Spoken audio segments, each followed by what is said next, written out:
Welcome to the deep dive. Today we're venturing into a really compelling and maybe unexpected area. Hmm. We're looking at the nature of voices heard by people diagnosed with schizophrenia. Yeah. And for you, our listener, we've dug into the work of psychotherapist Jerry Marzinsky. His insights, honestly, might make you rethink some things. Definitely. And it's important to say up front, look, some of what we'll discuss, it might challenge what you currently believe. It might even seem, well, a bit out there. Right. But that actually mirrors Jerry's own journey. He started out skeptical too, you know. Yeah. It was only through direct observation over years that his views changed. Absolutely. We're talking about Jerry Marzinsky, a psychotherapist with what, over 40 years experience? Yeah, a long time, including at massive places like Central State Hospital. Which was like the biggest psychiatric hospital in the world at one point, right? Exactly. And he also worked deep within the prison system with criminally insane inmates diagnosed with schizophrenia. And he wasn't just doing the time. He got awards for his work in psychotherapy. Mhm.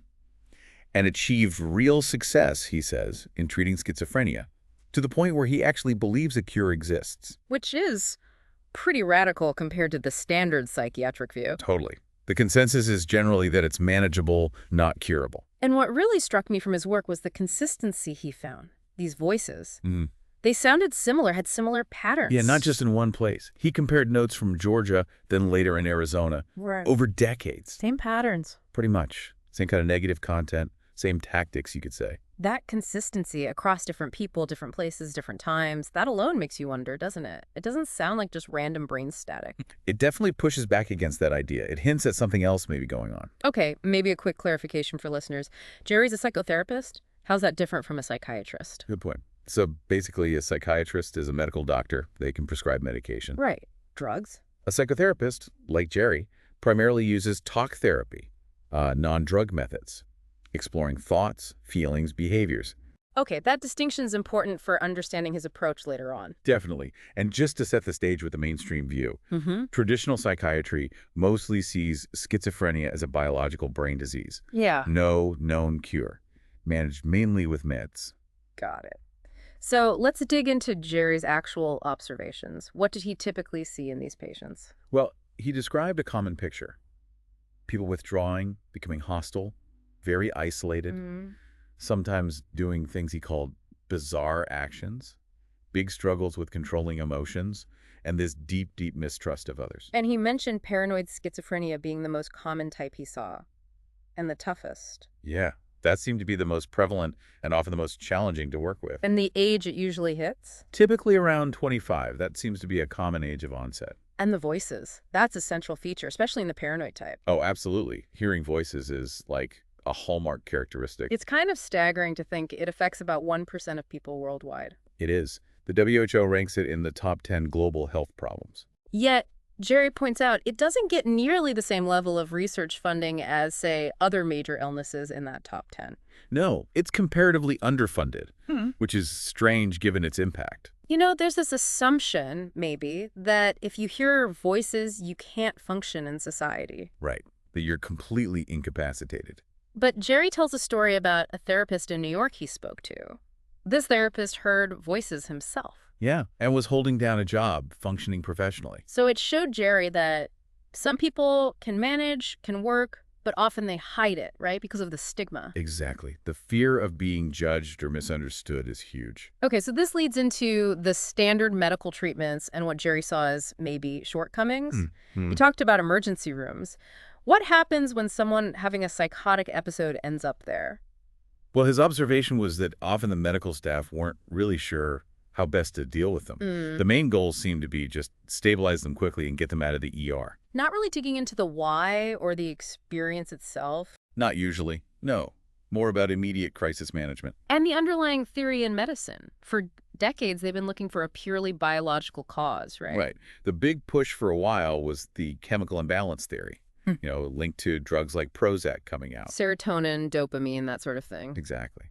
But Jerry really emphasizes that after all this time, all the studies, there's still no conclusive proof of a specific universal chemical imbalance being the sole cause. So the biological root is still elusive. You could say that. It's complex, and a simple chemical imbalance doesn't seem to be the whole story, according to him. Okay, now this is where his views get pretty controversial, especially regarding medication, antipsychotics. Yeah, the major tranquilizers. He raises some serious flags. He mentioned twin studies, where one twin got meds, the other didn't. And he pointed to findings suggesting brain shrinkage was observed more in the medicated twin. Wow. He used some strong analogies, like calling the drugs a chemical kosh or a hand grenade in the brain, meaning they might kind of stun the brain, manage the outward symptoms for a bit, but they don't actually stop the voices. And they often come with really severe side effects. So, like a temporary fix, a Band-Aid, controlling the patient rather than curing the condition. That was his perspective. He questioned, if we don't actually know for sure it's just biological, what are these drugs truly treating? Are they treating a cause or just suppressing the effects? Exactly. It seemed to him the focus was symptom control, which led him to ask, are we really getting to the root of it? And this connects to something else really surprising he encountered. A sort of rule against talking about the voices. Yeah, this was a big one for him. At the state hospital, he said psychiatrists actually told him off for asking patients what the voices were saying. Why? What was the reasoning? The standard thinking was, these are just hallucinations. Asking about them reinforces the delusion, makes the patient worse, upsets them. So don't engage with the content, just dismiss it as unreal. Pretty much. But then things changed when he worked in the prison system. Well, apparently there was less worry about inmates complaining about being asked questions. Fewer checks and balances, maybe? Or just a different environment. But it meant he could actually ask. He could dig deeper. So he made a promise to some inmates. Yeah, he told them, look, let's try to figure this out together. When you hear the voices, tell me what they're saying right then, and we'll try some things. Real-time investigation. So what did he find? What were these early patterns? Okay, so based on a transcript he shared from around 2001, some key things emerged. The voices often got louder, more intense, especially at night. Interfering with sleep. Big time. Which he noted is actually a tactic used in things like prisoner of war situations. Sleep deprivation. Interesting parallel. And how did patients describe the voices? Often, they'd identify them as demons. Seriously? Yeah. And it usually wasn't just one voice, often multiple voices working together. Ganging up? Kind of. To harass, mock, criticize the person constantly. And the content was always overwhelmingly negative. Yeah. Always finding fault, telling the person they're worthless, making them distrust everyone around them. And what about religion? Did that come up? Oh, yeah. A very strong pattern there. The voices seemed actively anti-religious. Like how? Like, if a patient tried to read the Bible, the voices would kick off. Tell him to stop. Tell him not to go to church. They objected specifically to religious activity. Consistently. Sometimes it was just complaining. Other times they'd get really loud, try to physically drive the person out of a church service, apparently. That's specific. It doesn't sound random at all. Not random, no. He also noticed something about memory. Patients seemed to recall negative stuff like murder mysteries or disturbing news much easier than positive or spiritual things, like Bible verses. Like their minds were more receptive to the negative. That's how it seemed. And another huge thing, the energy drain. You mentioned that earlier. Yeah. Patients consistently said that after a bad period with the voices, an attack, they felt utterly exhausted, physically drained. Okay, so pulling these threads together, the consistency, the negativity, the anti-religious stance, the energy drain, this led him to a kind of eureka moment, right? Exactly. He realized these weren't random hallucinations. They had fixed, repeatable characteristics. They were always negative, always destructive, and they seemed to be the cause of the dysfunction, not just a symptom of it. So if they weren't just hallucinations, what did he try to do about them? Well, he started experimenting, cautiously at first. He looked into some old research from the 1920s about using static electricity. Static shocks? Really? Yeah, apparently it showed some promise way back when, but it just wasn't practical in a prison setting. Okay, probably not. What else? He tried something simpler. He gave patients a rubber band to wear on their wrist. Uh-huh. The instruction was, when you hear a voice, snap the rubber band hard, and at the same time, repeat the 23rd Psalm. The Lord is my shepherd. That's the one. And apparently, for some, it provided real temporary relief. The voices would back off for a bit. And how did the voices react to the psalm itself? They hated it. Patients reported a strong negative reaction from the voices specifically towards the psalm. But this got shut down. Yeah, eventually the chief psychologist banned it. Why, if it was helping? The official reason was concerns about bringing religion into therapy. Even though it seemed to be working against something that was already reacting negatively to religion. Kind of ironic, yeah. He also told the story about a patient, the 3 strikes incident. Right. This patient kept going off her meds, kept relapsing. So Jerry investigated why. Yeah, he asked her directly. And she told him the voices were telling her not to take the pills. What were they saying? That the medicine was poison, that it was harming her. And they'd use the actual side effects of the drugs as proof. See, Yeah. it makes your mouth dry, it makes you shaky, it's poison. Wow. Using the treatment against itself. Exactly. It really highlighted for Jerry how the voices were actively opposed to the medication. So beyond just being negative, they were actively manipulative. Liars, basically. Constantly lying, yes, fabricating things to control the patient. And they didn't like interference. Patients reported the voices getting angry, specifically at Jerry when he started trying these interventions. Angry at him personally. Yeah, saying things about him, expressing anger towards him for trying to help. That leads to maybe the most chilling part. The direct communication. Yeah, this was a real turning point for him. An inmate came up to him and said, point blank, the voices want to talk to you. Through the inmate. Yes. And then, according to Jerry, a voice speaking through the inmate said something like, you have no right to interfere with our way of life. Whoa. And then the inmate confirmed, they can hear you, meaning Jerry, and they can see through my eyes. That must have been profound. He said it shattered his denial.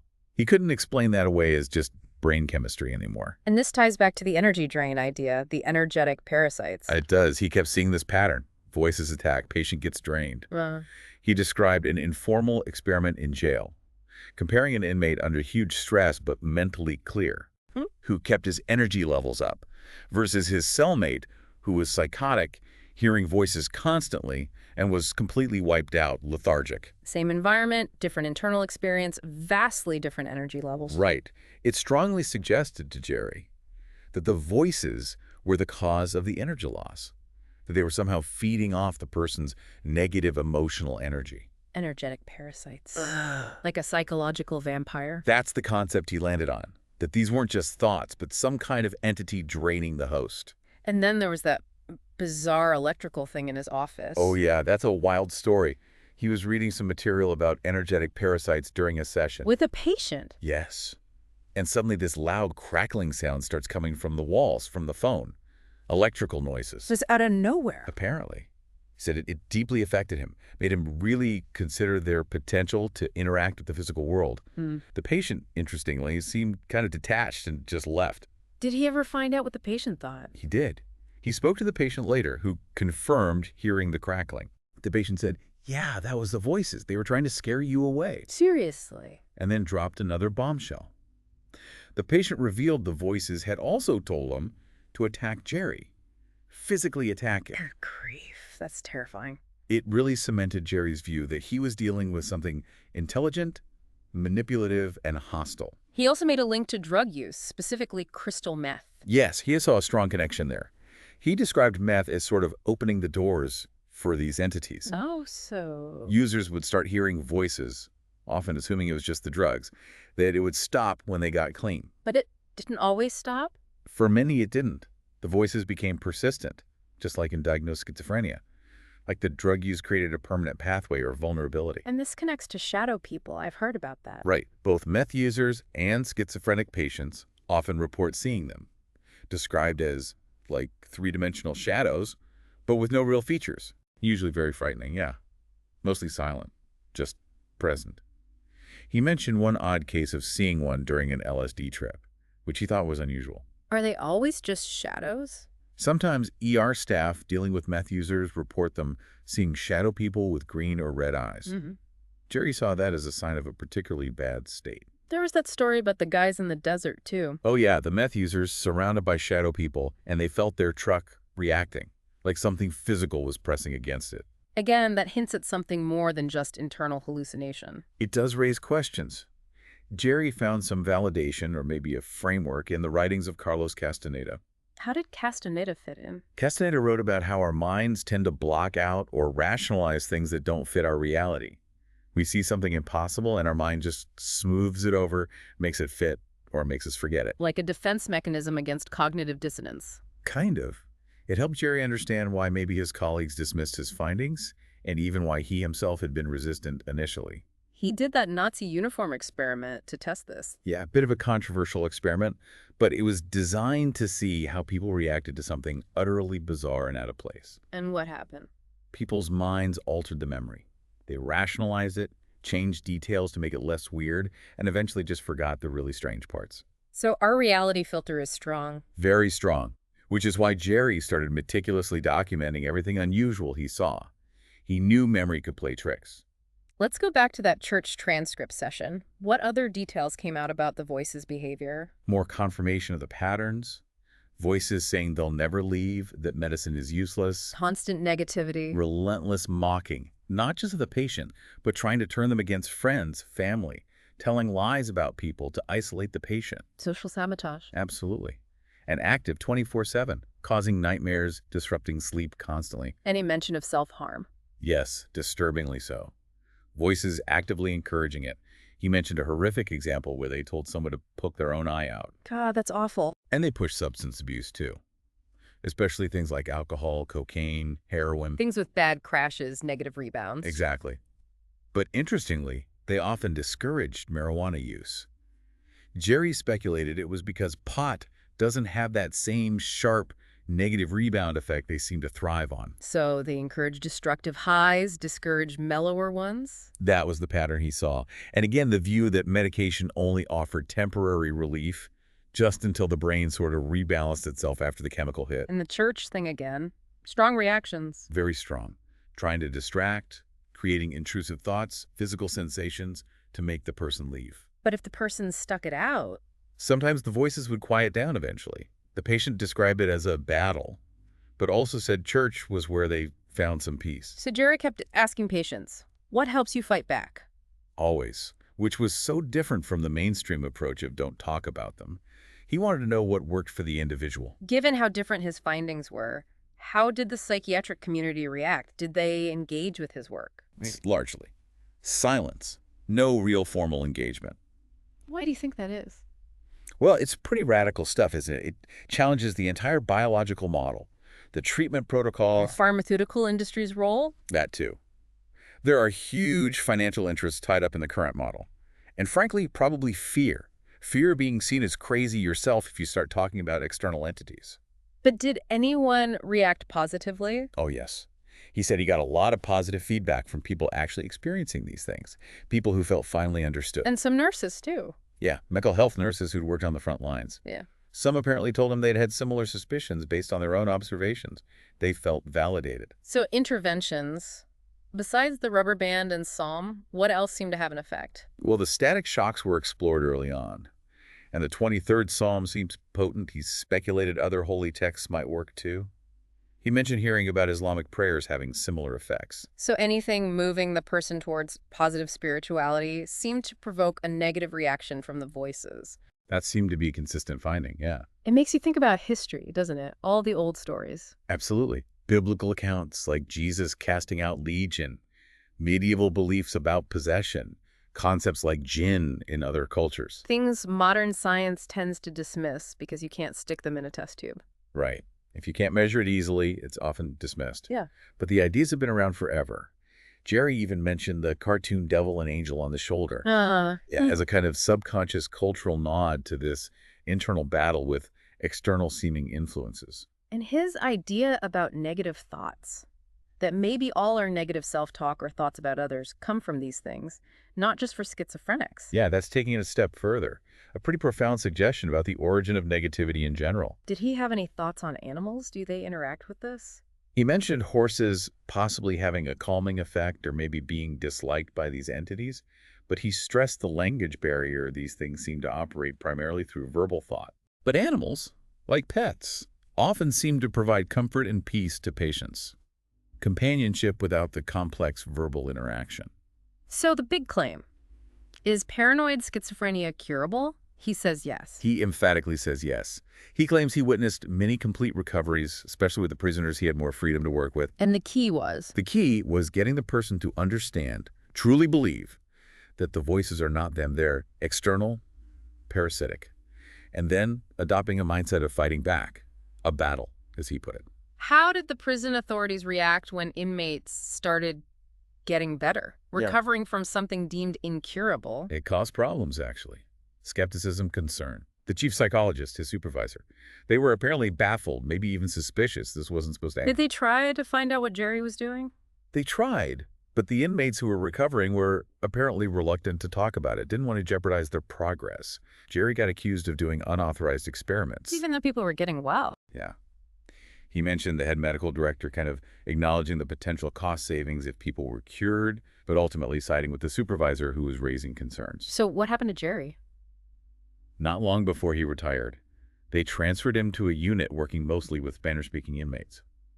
Kind of shuffled him aside, perhaps. You mentioned he felt an energetic attack sometimes. Yes, he described it as a cold electrical sensation, particularly when he was talking to patients about the voices being parasites. He interpreted it as their direct, angry reaction. How did he cope with that? Prayer, specifically mentioning Archangel Michael, and crucially not showing fear. He felt they fed on fear. He also mentioned experiencing moments of, like, mental stunning, where his thoughts would just get fuzzy or blocked. And he found the voice's reactions predictable. In certain situations, yes. Once a patient started buying into the idea that the voices were parasites, the voices would apparently follow a pattern. 1. Tell the patient not to listen to Jerry. 2. Tell the patient to leave. 3. Tell the patient to attack Jerry. 3 strikes again. Seems so. He even tried mental warfare. What was that? Using his imagination as a tool. Like vividly picturing putting duct tape over the voices' mouths or trapping them in a box of white light. Yeah, that worked? Surprisingly, yes, according to him.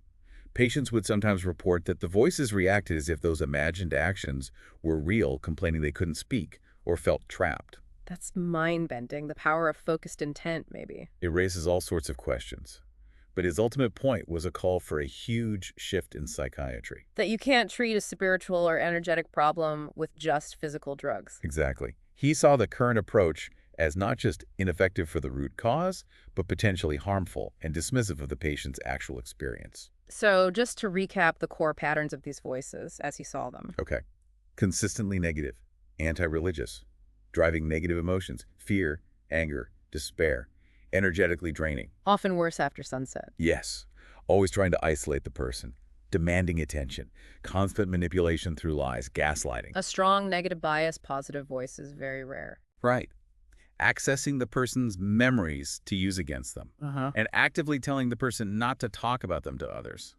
Keep it secret. Wow. Well, that is definitely a lot to take in. It really is. And it's totally understandable if listeners are thinking, whoa, this sounds unbelievable. Skepticism is natural here. But we have to remember, this isn't just random speculation. This comes from decades of focused clinical observation by a trained psychotherapist working directly with these individuals. Right. These are patterns he saw again and again and again. We definitely encourage listeners, if this piqued your interest, look into Jerry Marzinsky's work further. You can probably find his website or maybe books online. Yeah, explore it for yourself. Think about the consistency he describes. Think about those historical or cultural parallels we mentioned.